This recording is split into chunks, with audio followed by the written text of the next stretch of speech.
Underwater and under siege, the remnants of Hurricane Harvey fuel historic rains and flooding in southeast Texas, and it's only getting worse. Plus, from the desperate scenes to the daring rescues, we've got stories from the disaster zone. The ordeal of a Canadian pastor. Why did you put yourself in danger? You knew going to North Korea was a risk. Hayun Sulim tells Rosemary Barton about his 2 years in captivity. And are you sure you're allergic to penicillin? New research says most patients actually aren't. Unprecedented, catastrophic, and far from over. Parts of the fourth largest city in the U.S. are underwater tonight. A devastating amount of rain has flooded Houston and coastal Texas. Rivers and bayous have burst their banks, making roads look like bodies of water. People are being pulled to safety from their homes, from their vehicles, even from this nursing home where residents were waist deep in water. So far, 5 people have reportedly died as a result of the storm, and that number is expected to rise. Stephen D'Souza starts off our coverage tonight. Stephen.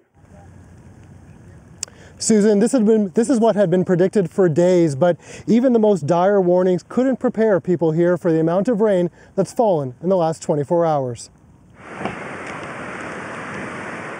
This is what it looks like when you get half a year's worth of rain in less than a day. Entire neighborhoods practically submerged. Despite warnings of catastrophic flooding, many were caught in it anyway. All I heard was screaming and beating, and when I opened it, more water just rushed in. And they're like, you gotta get out, you gotta get out. And I was really asleep, like I was asleep, and I wouldn't have knew. Thousands had to be rescued, some through windows, others by boat, as neighbors, the Coast Guard, anyone who could help, banded together to save those in need. He had a boat, and he was going up and down the streets, picking up everybody. So. And tell us about your house. Describe your house. Was it full of water? Where were you guys? How did you? We have a 2-story home, and on the first floor, it's up to here. Overwhelmed emergency responders were forced to triage tens of thousands of calls, taking care of only those who needed help urgently. I know people are trying to reach 911, may not be getting a response. I understand that. The system, there are a lot of people who are calling, but let me ask, let's give preference to the life-threatening calls.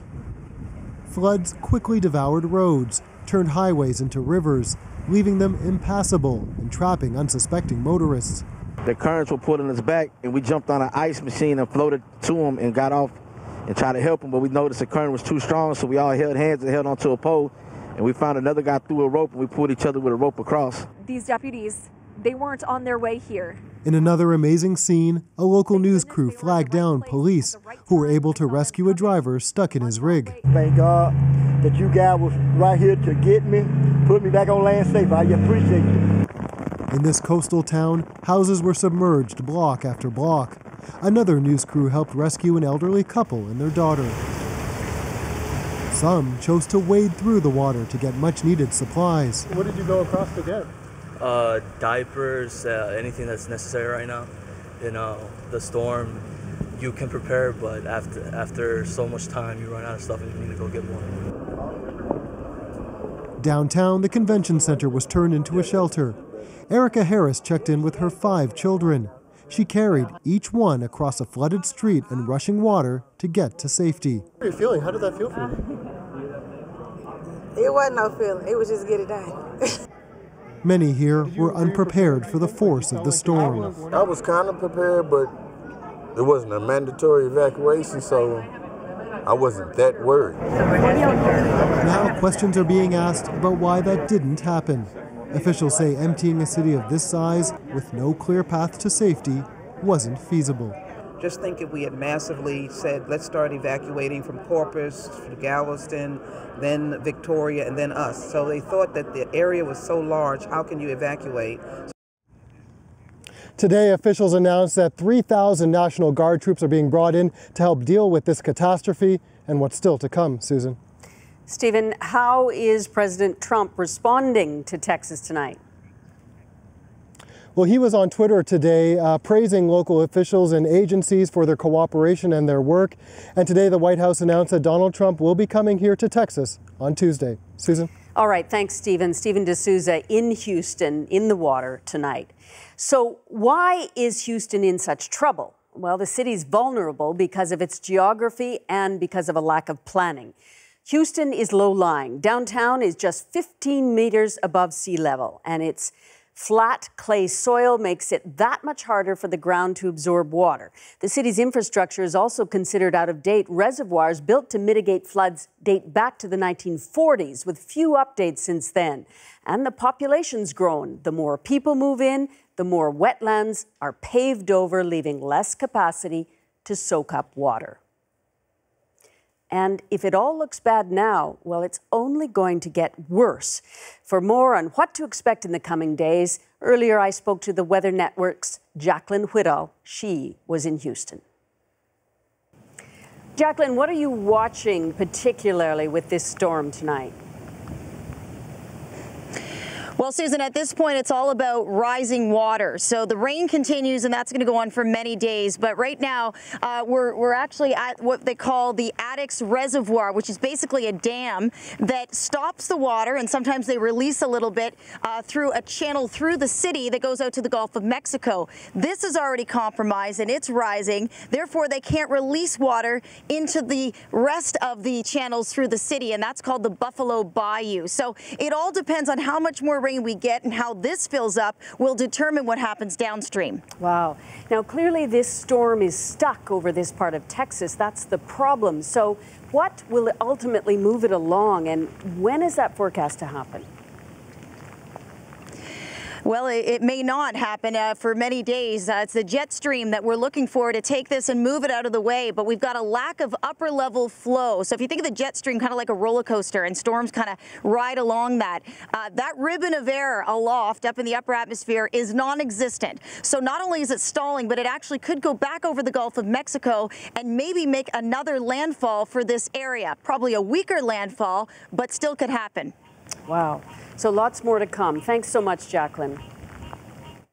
With Houston's emergency system inundated with 911 calls, some residents are pleading for help on social media. People trapped in their homes are tweeting their addresses so rescue workers can try to find them. And families are doing the same for their loved ones. Houston's police chief is also urging stranded residents not to take refuge from rising water in their attics. If they do, to bring an axe so they can access the roof. The economic impact of the hurricane is just starting to show. U.S. gas prices have spiked more than 6% already, to the highest prices in more than 2 years. Many Texas oil refineries shut down ahead of the storm. Analysts say prices in Canada are likely to rise as well in the coming days. Well, as you heard, U.S. President Donald Trump has been tweeting about Hurricane Harvey relief efforts. That's not all he's posting about.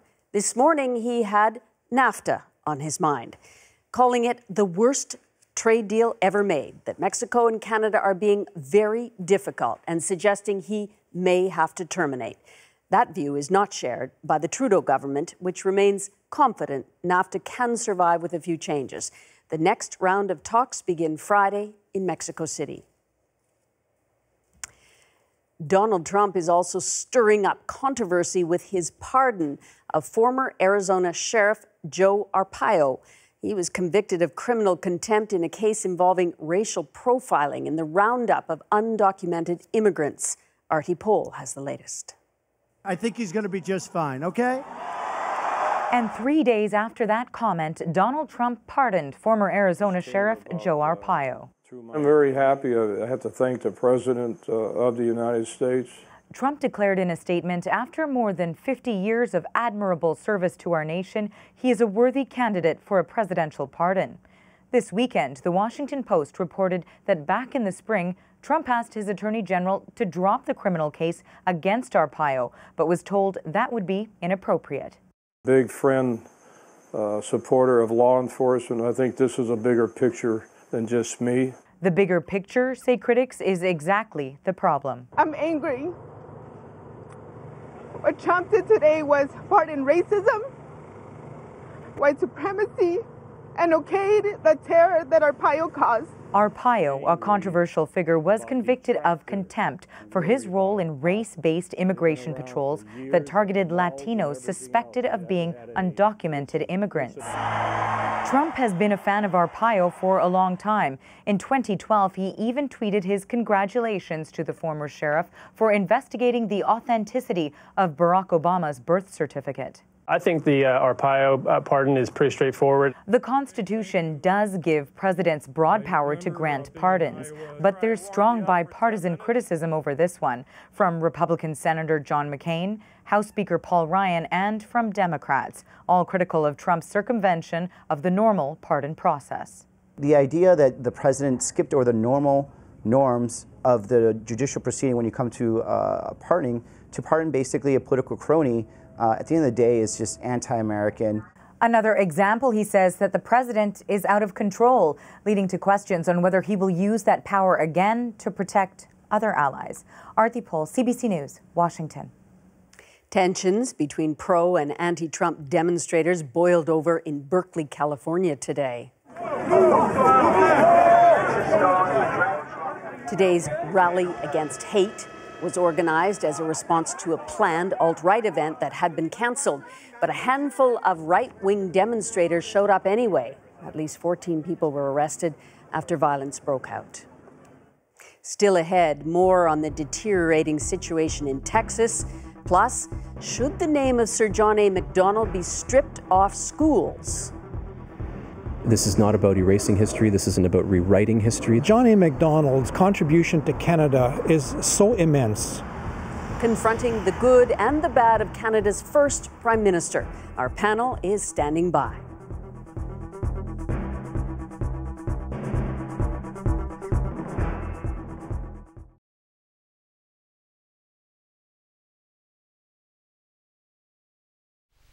You can't just sit back and play with your own little world. There are other worlds out there. Lots of them. And you can't just ignore them or brush them aside. You see, the world you know is really made up of lots of other worlds, and all of them have their own problems, which, in fact, become your problems. And worlds aren't made up simply of problems. Good things happen, exciting things. And they all affect you. The thing is to understand what's happening. And to understand, you have to have a complete and comprehensive view of matters. And where to get this information? It's easy. The national news, nightly, on CBC Television. So welcome other worlds into your life. It's almost fun. The national news. 5 nights a week in the national newsroom of CBC Television, the stories come in from all parts of the world to be interpreted and prepared for use on The National.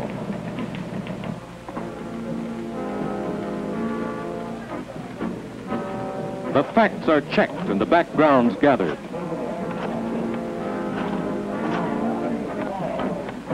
On-the-spot reports are collected. Then the films and the tapes are evaluated and edited, readied for the air. CBC's correspondents in all corners of the world report and interpret the news.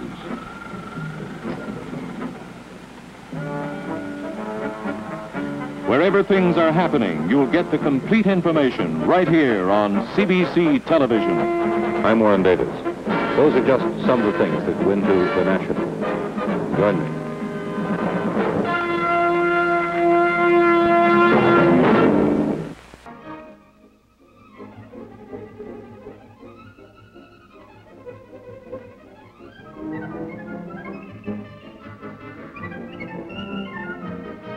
From here, each day at 1 o'clock, Canada is given the exact time.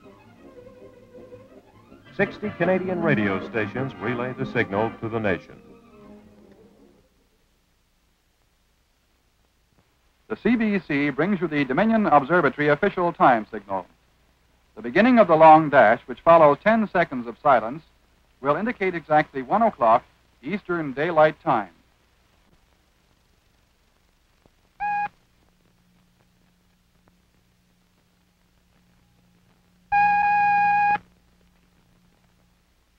1 o'clock Eastern Daylight Time.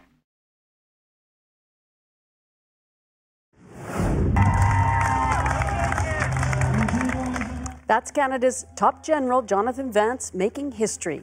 He is the first defense chief to march in Ottawa's Pride Parade. Vance said he wants to show solidarity with the LGBTQ community and boost military recruitment. Prime Minister Justin Trudeau was also at today's Capital's Pride. A huge wildfire near Kelowna, BC continues tonight, but fire crews are making progress. Some people have been cleared to return home. But with hot, dry weather coming back to the region, the battle isn't over yet. Brenna Rose is there. One after another, they lined up early to be escorted safely through the fire zone. It was about an hour and 40-minute wait. Crews were bracing Saturday for very challenging firefighting conditions, and despite a really hot day here in Kelowna and dry conditions, around 11 o'clock this morning the evacuation order was lifted and about half of the people were allowed to return home. We can all get through this. Christy Rempel now has a new appreciation for home and the people living around her. This community of Joe Rich is amazing. It was The past few days haven't been easy for her or the 1,100 other evacuees forced to flee the flames Thursday. It was awful to drive away and look in your rearview mirror and just see this huge plume of smoke and not know anything. Rempel may be home, but is on standby to leave at a moment's notice. The fire is still very much active, and 500 people are spending another night out of their homes. Have you guys heard anything? I know it was really bad last night, and yeah, I don't think we're going to be getting back for a while, unfortunately. For these neighbors outside the evacuation center, the next few days could be filled with even more waiting and uncertainty. As far as we know, our house is still there. I've been told that the fire's burning meters from it.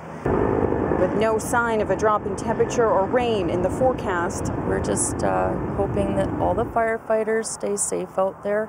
A sentiment shared by everyone here going through this difficult ordeal. Brenna Rose, CBC News, Kelowna.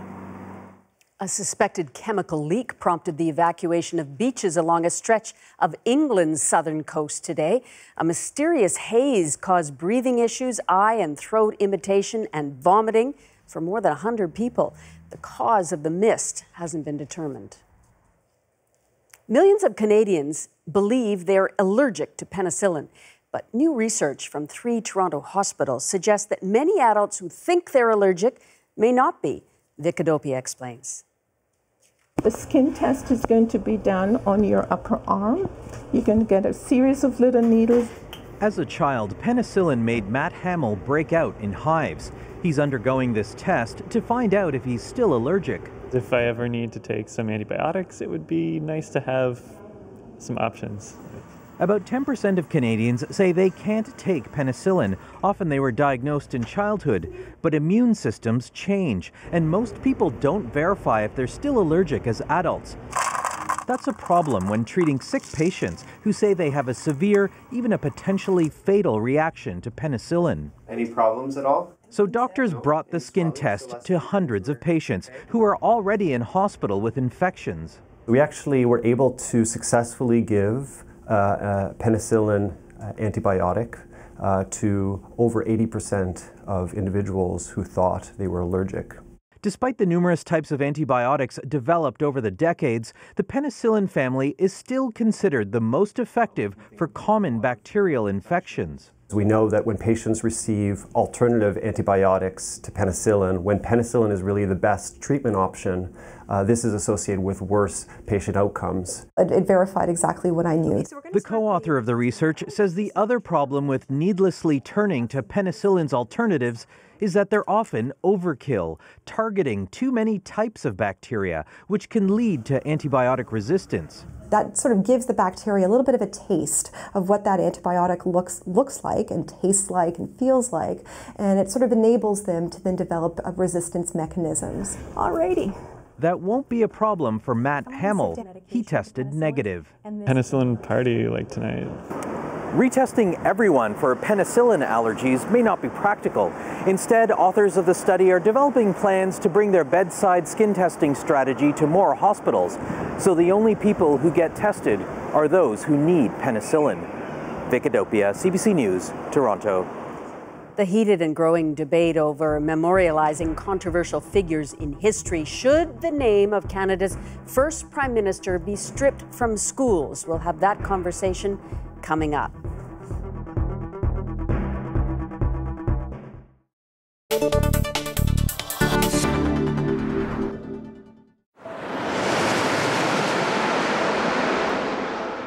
Just an hour after the New York attack, planes started arriving in Gander. While local officials figured out what to do, passengers waited on board in 30-degree heat. It was dusk before the first passengers were processed and given a place to sleep. They knew little of the day's events. The crew didn't really tell us much. Well, of course, we didn't really know what was going on. They quickly found out. There's the plane, you can't miss that. Incredible. All night, plane by plane, the passengers were allowed to disembark. But there was little anger with their own plight. I think we were just happy to be on the ground at that point, given what we had heard. Every school, church halls, and basements made into makeshift shelters.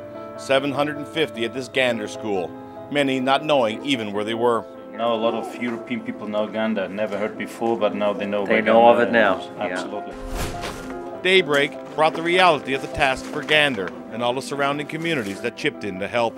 Where's this load of stuff going? Old Glenwood, school in Glenwood. At the Salvation Army, a desperate call for help was answered by local residents. The biggest need for food, towels, and bedding. Getting lots of volunteers, lots of donations, blankets, towels, food, and there's still a lot more to do, so we're pushing on. All of what's happening is being appreciated by the unexpected tourist. We're very grateful, and I would hope that Americans would treat Canadians with the same kindness. The people in this town should be blessed forever. This morning, it's breakfast for 300. Hopefully we'll get them all fed within a reasonable time. How long have you been here helping out? Oh, we came here yesterday morning and we worked till 9, 10 o'clock last night, and we came back again 7 o'clock this morning. Most of the food donated, cooked in a school home economics classroom.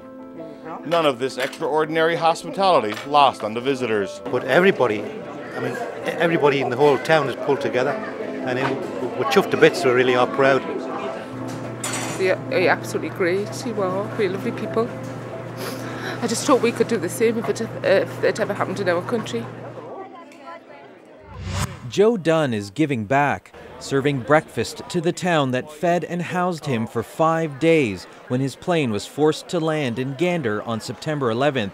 Today, he was joined by a dozen other U.S. passengers who've returned on this day. I can only equate it to like a love from a grandmother. That's really what it felt like. The matrons in town, it was their caring was just, it was unbelievable. It was a great example of the human spirit. That caring has turned into friendship. Dunn continues to stay in touch and reunite with the woman who gave him shelter. Stella Brazil welcomed other passengers into her home on 9/11. She's just one of hundreds of local people that did the same.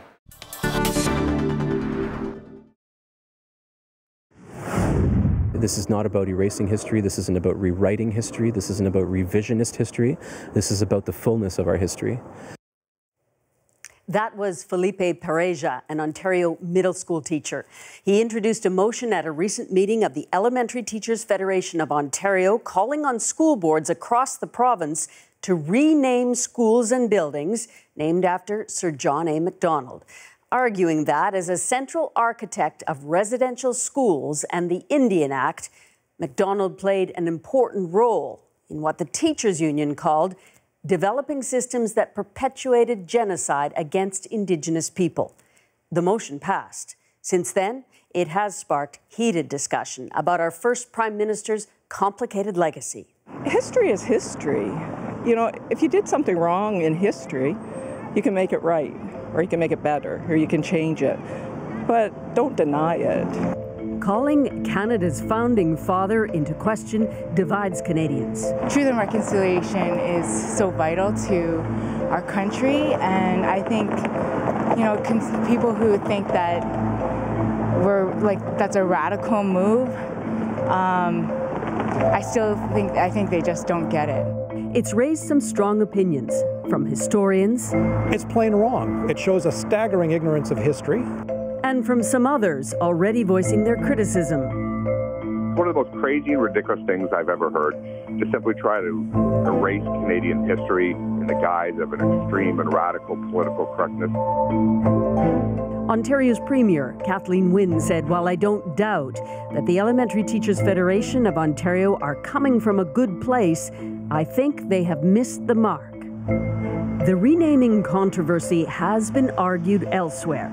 Last month, the building that houses the Prime Minister's office underwent a name change, removing the name of Hector Louis Langevin, who some call an architect of residential schools. And students at Ryerson University in Toronto called upon the school to distance itself from its namesake. Egerton Ryerson, an educator who provided the model for residential schools. The mixed legacy of Sir John A. Macdonald is the latest to be challenged. All right, I'm joined by our panelists tonight. Donald Smith is a professor emeritus of history at the University of Calgary. He's written about John A. Macdonald's relationship with Indigenous peoples. Sean Carleton, also in Calgary, is a historian and associate professor at Mount Royal University in Calgary. And Crystal Sinclair is an Indigenous rights activist and the founder of the I Don't Know More Toronto Welcome All. First off, let me just get your position. Sean, starting with you. Do you agree or disagree with removing Sir John A. Macdonald's name from schools? I strongly approve the ETFO's motion because I think it shows they're taking the responsibility of reconciliation seriously. They're studying and looking for ways to implement the 94 calls to action of the Truth and Reconciliation Commission. And as good educators, they're reflecting on ways to try and improve the teaching and learning environments of our schools. Okay, so I Don, strongly support. We're going to get more into the reasons. What's your position? Well, I strongly disagree. I would use the phrase time out. Let's take a time out. Because this has been, the TRC report is so shocking, so revelatory, and we haven't even begun. It's like going in a dark room with a candle. There's all kinds of other things that will come up and put things in different perspective. So that's my advice, time out. Okay. Crystal, how do you feel about the idea of removing names from not just schools, but buildings and perhaps the thin edge of the wedge? Yes, I would agree that's a step in the right direction, and this conversation is a long time coming. Our community, the Indigenous community, has had to live with the effects of those policies of removal of children into residential schools, you know, clearing the plains and, you know, the Indian Act. And we've lived under an oppressive system for over 500 years. So, but a lot of people are saying now, is renaming the way to go? Why not extend the understanding of Sir John A.'s legacy in schools through curriculum instead of removing his name? I'm not saying that we don't tell the history of what John A. Macdonald, his legacy has done to Indigenous people, because the Truth and Reconciliation Commission has done a lot of work exposing what happened in residential schools. The thing is, this legacy continues today. We have a disproportionate amount of people in jail. We have murdered and missing women. We have children who are committing suicide in northern communities. I mean, we should be up in arms of this. Why should we honor a hero? That is my question. And to me, it's like saying, well, you know, these young children whose minds are going into school are being told this one story, a colonial story of Sir John A. Macdonald, you know, painting a picture of him, the Confederate father of Canada, but really the story is the legacy of how we've had to live with that oppression. Okay, Don, John A. Macdonald, clearly he helped build Canada, one of the founding fathers, very big personality in Canadian history. Does he bear sole responsibility or culpable for this Indian Act and for the residential schools, and therefore should he be removed from any honoring of him? Let's start with the positive. He's the founder of Canada. Great strengths, great weaknesses. He is the one, though, that had the genius to reach out to French Canadians in the 1850s. And that's how we get Confederation. He treated them as equals. The negative is he and his generation did not do the same for the First Nations. And we are paying the price of that now. But overall, let's look at the accomplishment. He created a country which has tremendous possibilities, and we owe him that. He brought in French Canadians, he brought in the Maritimes, and kept it together. An almost impossible task. For that, he deserves to be acknowledged and remembered. At the same time, I'm with exactly the others on this, in the sense that there's from our vantage point today, a very, very horrible side to it, and we know the repercussions of that. But at the time, and we must, look at the past through the eyes, not through the eyes of the present, but try and see it through the eyes of the time. These people, and the majority, had a blind spot. That's the title of a book I'm writing right now. The blind spot. They didn't see the history and the culture of the First Nations. But Don, the problem with this argument is that even at the time, in the 19th century, John A. Macdonald's controversial policies were being criticized by his peers.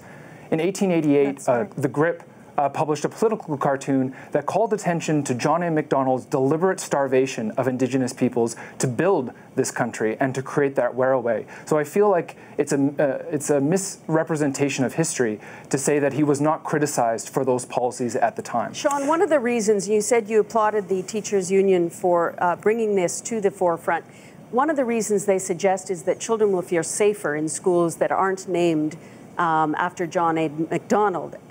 How is that? Well, I think in our age of reconciliation, teachers across the country are reflecting on the way in which we teach about the past. And for 150 years, Canadian history has been taught about celebrating fathers of Confederation uncritically. And in today's age of reconciliation, a more truthful, balanced approach to the past needs to be understood. And teachers are finding it very frustrating to advance that particular kind of history and still explain to students why their school is named after, say, John A. Macdonald in an honoring and celebratory way. Crystal, history is nuanced. There's a lot of gray in history. That's right. As Don said, you know, through the lens of yesterday, things appear wrong today. Is there some other way to achieve the objective with kids in schools than to take nameplates off or tear down statues? Well, I still agree that taking the name down off the schools is a very important step in the right direction.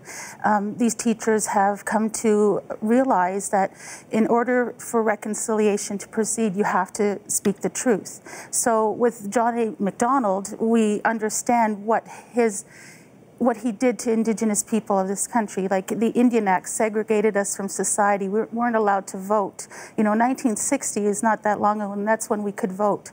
You know, a lot of poverty stems from his policies, a lot of racism. So when I see that, I see, you know, I don't see a hero, I see institutionalized racism. So where does this stop? We can't say that we were blindsided. He was very intentional. The Indian Act is very intentional. It set out all these discriminatory and racist policies, and you can't deny it. If you want to go back and read that Indian Act, there it is. So what we need to know now today is how we move forward. What are we teaching these children? We have to tell them the Indigenous history as well. You're talking about the colonial history. Myself, I'm a survivor of that colonial history. The Indian Act that stopped me from progressing in my people and being part of mainstream society. We have history. We've been on this land pre-colonial times. This is our land and our territories, and we shared that. Right. But at some point, he has to be acknowledged for who he is. And Crystal makes a really good point, because Canadians need to remember that for tens of thousands of years, Indigenous peoples living in what is now today Canada had their own names for things, from everything from settlements to mountains to rivers. And when settlers from Europe came, they simply just changed those names without any consideration in the process of colonization and building a new nation. So we need to remember that naming, and not just renaming, is a political act. It's not neutral, and it needs to be debated in this country. Can I intervene, please? Yes, Don, I wanted to ask you about whether naming is where we should put the priority, or should it be elsewhere? And also, is this the thin edge of a wedge, a greater debate about all kinds of people far in the past who will be reconsidered? I am very much scared about this naming business because it's just a cop-out from doing hard work. There's so much complexity to Mcdonald alone, and then all his peers who endorsed this policy. This was almost universally accepted. Yes, there was it's terrible, shameful, the starvation policy, but the Liberals wanted to reduce the rations even more than the Conservatives. And as regards the vote, Mcdonald, this is the extraordinary part, he extended the franchise to the First Nations in central Canada and eastern Canada without them having to lose their status. This is incredible. Later, the Liberals took that away. He gave the vote. So, Crystal, less than a minute left. Is this, at the very least, a good conversation to put before Canadians? Oh, yes, it is. In this time of truth and reconciliation, we have to speak the truth, and you have to hear the truth in the Indigenous history of this lands. And so moving forward, we need to look at the 94 calls to action from the Truth and Reconciliation, and taking steps to action of those recommendations is a very important step as well. All right. Thank you very much, all three of you, Crystal, Sean, and Dawn in Calgary. Appreciate it. Thank you. Thank you. Thank you. Turning back now to that situation in Texas where tonight a disaster is unfolding. The remnants of Hurricane Harvey have brought historic rainfalls and floods. We're watching the situation in Texas, where in Houston, water's pouring into the city. Thousands of residents have been chased to higher ground, and emergency crews are overwhelmed with calls. And there's more rain in the forecast. Just ahead, the ordeal of Hayun Sulim, the Ontario pastor who spent more than 900 days imprisoned in North Korea. Do you think being Canadian helped? What do you want to do now? Rosemary Barton's interview coming up next.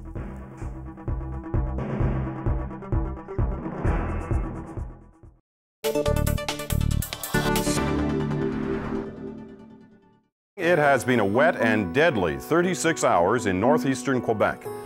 All day, local radio has been warning people in dozens of specific areas to leave their homes.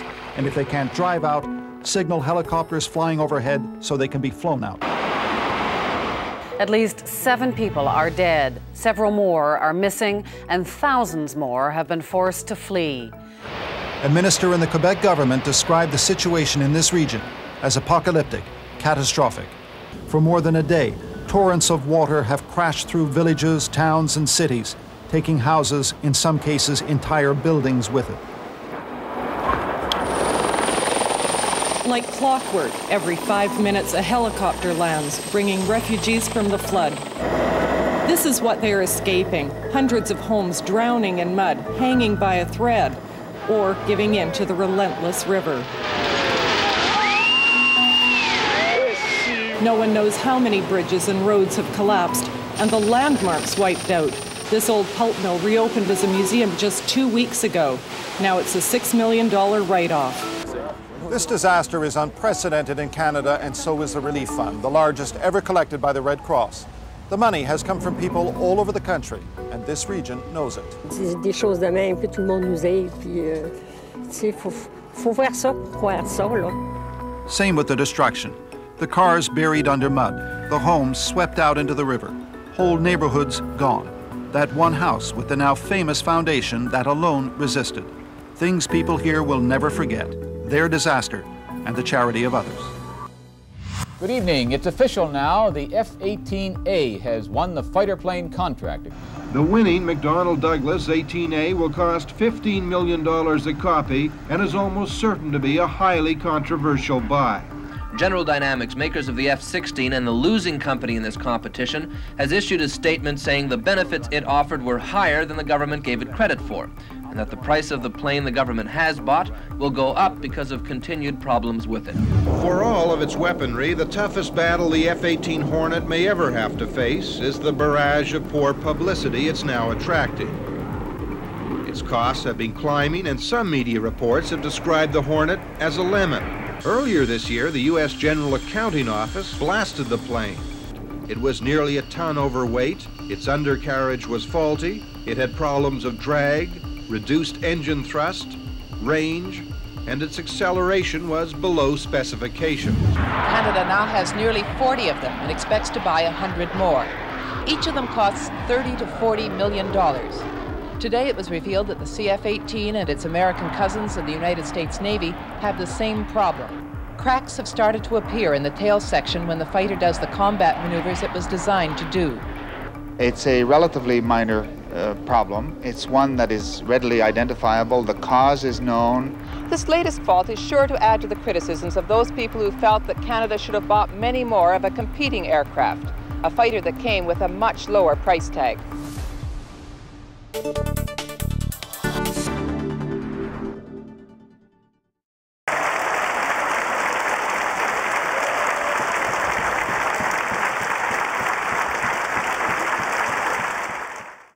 His Mississauga church gave him a hero's welcome this month, and why not? Hyun Soo Lim was coming home from an unimaginable ordeal. The Canadian pastor spent more than 2 years in captivity in North Korea, and since his return, he's spoken very little in public about what happened, what sustained him, and why he thinks he was released. But this weekend, he told it all to the CBC's Rosemary Barton. And as he hadn't spoken English during the imprisonment, Pastor Lim answered some of the questions in Korean. The Canadian pastor has spent decades delivering humanitarian aid to North Korea. He's made more than 100 trips since 1997 after a 4-year famine left more than 600,000 people dead. Born in South Korea, Lim wanted to help. He supported an orphanage, a home for the elderly, and he taught locals to grow their own food. But in January 2015, after what was supposed to have been a routine visit there, Lim crossed the border and was suddenly detained. He was accused of entering the country under false pretenses and using religion to overthrow the regime. Lim was sentenced to life and hard labor in prison just after the Trudeau government came to power. We are very concerned about someone being sentenced to life in North Korea. For 2 years, Lim lived under the constant watch of North Korean guards, forced to dig holes and break apart frozen coal at a labor camp.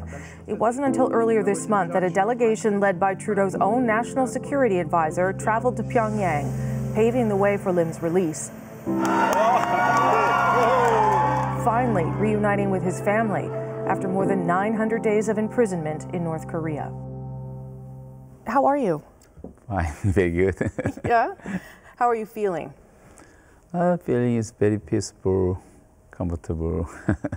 And physically, how are you doing? Oh, it's fine. I would check the family doctors 2 days. Everything is fine. Good. That's nice to hear. Let's go back to that trip you made in January 2015. Mm-hmm. Why did you put yourself in danger? You knew going to North Korea was a risk. The Canadian government has a travel advisory, says don't go to North Korea. Why did you put yourself in danger? 가지 말라는 얘기는 안 했고. Canada didn't tell me not to go to North Korea. 저는 뭐 그렇게 위험하다고 생각. I didn't think it would be dangerous. You confessed to writing biblical phrases on some of the things you were bringing in. You say that confession was coerced, forced from you. How did they force that out of you? 그거는 그 사람들이 써서. They wrote down what I needed to say in front of the people, and I followed it. 그걸 했던 이유는 나는 죄의식도 없고. I did what I was told and obeyed the law as it's their law, despite doing nothing wrong and therefore not feeling guilty. Did they threaten to hurt you if you didn't do it? No. No. Did they ever hurt you? No. No. You knew, though, that proselytizing, preaching, was illegal. And were you doing that? Were you preaching? Were you proselytizing? 북한에서 설교한 게 아니고. I have never preached in North Korea, but the sermon I preached in the United States was posted on the internet. But do you think your presence as a reverend was viewed as trying to influence people in North Korea? Yes, it was in my mind. And yet you went anyway. 때가 되면 뭐 가야 되는데 그 사람들이 나를 몰라서. I am very sure the nation appreciated my support. 그 사람들은 대부분 도움을 받았기 때문에. And I'm very sure there will be one day when they'll truly understand the support I've provided. You were in prison for 2 years, 7 months? Yeah. How did they treat you? 외부에서 하도 북한을 공격을 하니까 They tried very hard to treat me well. But 그렇지만 뭐 labor is labor. It was difficult. Hard labor, so it's hard. So can you describe what a day was like for you, a typical day? During the winter times, I digging the frozen the mountain. Yeah. But the first time it's very hard for me because I never like that the labor. So after 2 months, my weight reduced 23 kilograms. Like 50 pounds. Yeah. And I cannot breathe, and I cannot raise my hand like this. So I go to the hospital. You talked about in your sermon when you came back, you talked about overwhelming loneliness. Describe that to me. What does that feel like? Everybody is my enemy, not my friend. Right. 24 hours to watch the video camera, 3 camera to me, the small room, very small, the washroom. Even washroom is 24 hours of cameras. Right. 2 guards every 2 hours to follow me. Never freedom. And people always watching you. Always, right. 24 hours. When I go sleeping, at that time they are watching me. Every time I have to pray and the Bible verse meditation, through that kind of the quiet time, I overcome every day. And the Bible said, do not worry about the tomorrow. So I never think about the tomorrow. Did you surprise yourself with your inner strength? Did it surprise you? You were able to find hope and be strong? Yeah. Yeah. I surprised myself. Did you have hope that you would be released? Or was there a moment where you gave up hope? 항상 그렇게 I always hoped to return, but I didn't know specifically when. You had visits, consular visits. Yeah. What did you think? That the government was trying? What did you think was happening behind the scenes? I believe the government is working for me, but North Korea government against Canadian government, because Canadian government follow the United States, they believe. So their perspective is the same to United States to Canada. So they never release me. 절대로 나를 풀어줄 생각을 하지 않았다, 북한에서는. North Korea never thought of releasing me. 그 사람들이 항상 말한 게 They always told me I had to live here for 15 years. So why do you think you were released? Why do you really think you were released? 그건 잘 모르겠는데 그 원비아 나와 보니까 알아서 제가 뉴스를 전혀 못. I'm not sure. 몰랐는데. But I got the news when I was released from North Korea that U.S. student Otto Warmbier had died. 그 사건 때문에 아마 거기서 굉장히 놀랐어요. So I think that has influenced my release. Was any money paid? No. For your release? Never. And not for the hospitalization either? Hospital, no. No. How do you feel about North Korea now? Are you angry? No. No. Never. That's surprising. I'd be angry. North Korea에 대해서도 고맙게 생각하고. I thanked North Korea. 그 사람들이 몰라서 그런 거고. I forgive them. 몰라서 나를 이렇게 and I love them. 거니까. 또 내 자신이. And I believe this was a discipline from God, as I've learned so much through this experience. Will you go back to North Korea? I'm praying now, but I'm not sure now. Someday they will ask to invite North Korea again. I'll go. You wouldn't hesitate? No hesitate, but I want to follow the government rules, the policy. If government, no, I don't go. Do you think being Canadian helped get you released? Of course, if I just Korean, maybe they killed me because of my crime is the too big crime in North Korea. Not outside is okay, yes. But I'm Canadian, so they cannot. 카나다 시민 외국 사람을 죽일 수가 없으니까. Because they cannot kill the foreigners. Did being Canadian save your life? Oh yeah, I believe so. When you saw your wife first? Yeah. Yes. What was that like? It's so overwhelming. Big experience to my wife. I miss her so much. What would you like Canadians to know about North Korea? Because if this was an experience to strengthen you, it was also a moment to bring some attention to North Korea. What would you like Canadians to know? 그 사람들은 자기들이 약하다고 생각하고 They believe they are weak and they're threatened by the United States and that the Americans are trying to kill them. That's why they're preparing nuclear weapons and arming themselves. 자기들은 So they're thinking, why is only the US allowed to have those nuclear weapons? And why not in North Korea? What do you want to do now that you're back and you have freedom? And I want to have the vacation with my family around 1 month. And then I'd come back church. And I really appreciate the Prime Minister Trudeau and the Foreign Affairs. Minister, yes. The Minister. Mr. Freeland? Yeah, Freeland. And National Security, Daniel Jin. Oh, he's a very nice man. I've heard that. I haven't met him. Yeah. Oh, really? Yeah. And the last of the Ottawa staff members, they report to my family for my situation. Your health, yeah. Yeah, every week. Oh, good. So I really thank you. Good to meet you.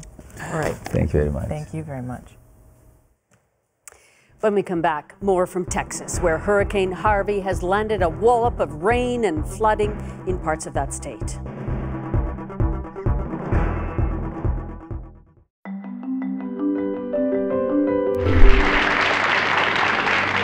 Leonard Cohen is a Canadian poet, novelist, and despite an air of frail vulnerability, he's a very confident young man. I feel free when I'm singing. Do you make up your own songs? I always thought of myself as a singer and kind of got sidetracked into literature. Can you sing? Well, I think that if the song is really good and it's your own, then what comes out is music. But now another stranger seems to want you to ignore his dreams as though they were the burden of another. Oh, yes. Well, I'd feel pretty lousy if I were praised by a lot of the people that have come down pretty heavy on me. Cannot stand what I become. You much prefer the gentleman I was before. Well, I always felt that my work was more eccentric and that if it touched the mainstream from time to time, I would be lucky. I remember you well in the Chelsea Hotel. You were famous, your heart was a legend. All right, it is Mr. Leonard Cohen! You know, it's only in a country like this that I could get the male vocalist of the year.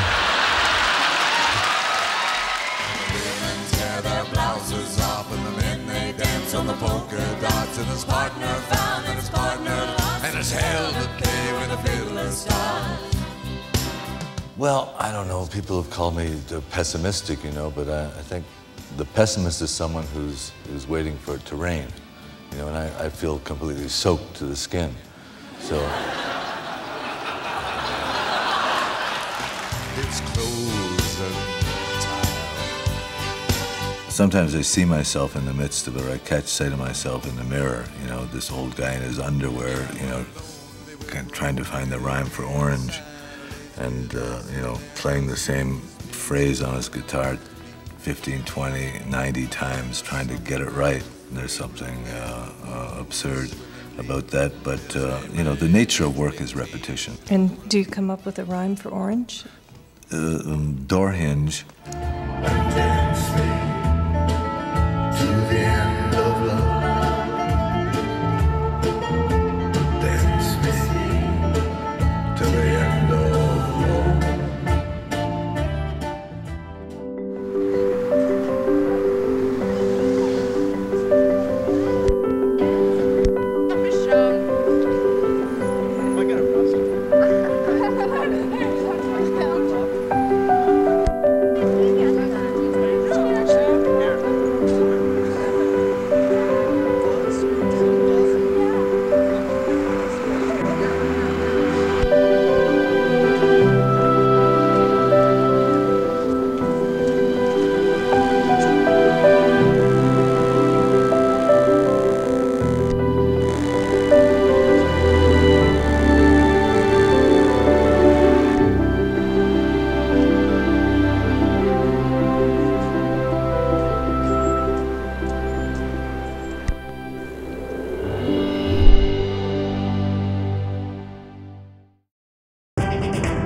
Back to our top story now, and the flooding emergency in Texas. This is where we stand. 5 people have reportedly died as a result of Harvey. Severe flooding has closed 250 highways across the state of Texas. Roughly 2,000 people have been rescued from their vehicles and from their homes. Okay, you ready? Ready? Yeah. 1, 2, 3. The worst isn't over yet. The National Weather Service warns parts of Texas could receive more than a meter of rain in total. Of course, it's not just water wreaking havoc on Texas tonight. Harvey also brought devastating winds. Kim Brunhuber has the view from a town hit hard by the hurricane. The Executive Inn in Cuero. Some pieces are lying in a tangle in the parking lot. Other pieces are caught in the trees. I never heard anything like it. Dennis Bryson is here to return a hotel room key to a building that is no longer a hotel. It started blowing the roof off, just sheets at a time. Bryson just moved to Cuero this week. Bad timing. Cuero is about an hour away from the coast. All these houses aren't condemned. The boards were put up to ward off Hurricane Harvey. Parts of the town were torn apart. Everywhere, cars smashed by trees. Josh Chapman hasn't been paid to remove this fallen tree. He's just volunteered. He's not home because the rain and floodwaters are slowly working their way up his front porch. You know what your house is like? Yeah, we've lost a couple windows. We've got water all through the house. Chapman has a buddy with a house on high ground where he can crash. Stephanie Palmer isn't so lucky. The new Red Cross blankets that they brought in were great. Palmer is staying at a local high school that's been converted into a shelter. And as if sleeping on a cot next to hundreds of others isn't bad enough, Palmer says, more bad news. We got news that the Cherry Bridge is collapsing and that the dam is starting to crack. So we're very terrified about what's going to happen to our house. Diego Roja is raking the street in front of his home. In 1998, this area flooded badly in a storm. Lesson learned. It's vital to clear the storm drain now, he says, before it's too late. All we can do is just hope for the best because, I mean, the storm isn't something we can stop. The Guadalupe River is rising by the minute. Already, the 2 bridges into town are in jeopardy. Cuero could soon become an island. 3 days into the storm, and with worse to come, few here are taking the power of wind and water lightly. Kim Brunhuber, CBC News, Cuero, Texas. And that is the National for this Sunday night. I'm Susan Ormiston, and we're leaving you now with some of the most dramatic images of Hurricane Harvey's aftermath worth seeing.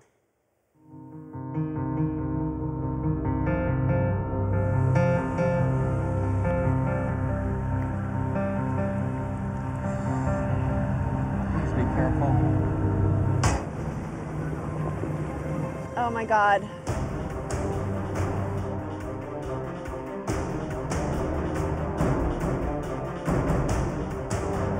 We just praised God and we were rescued, so we're very thankful.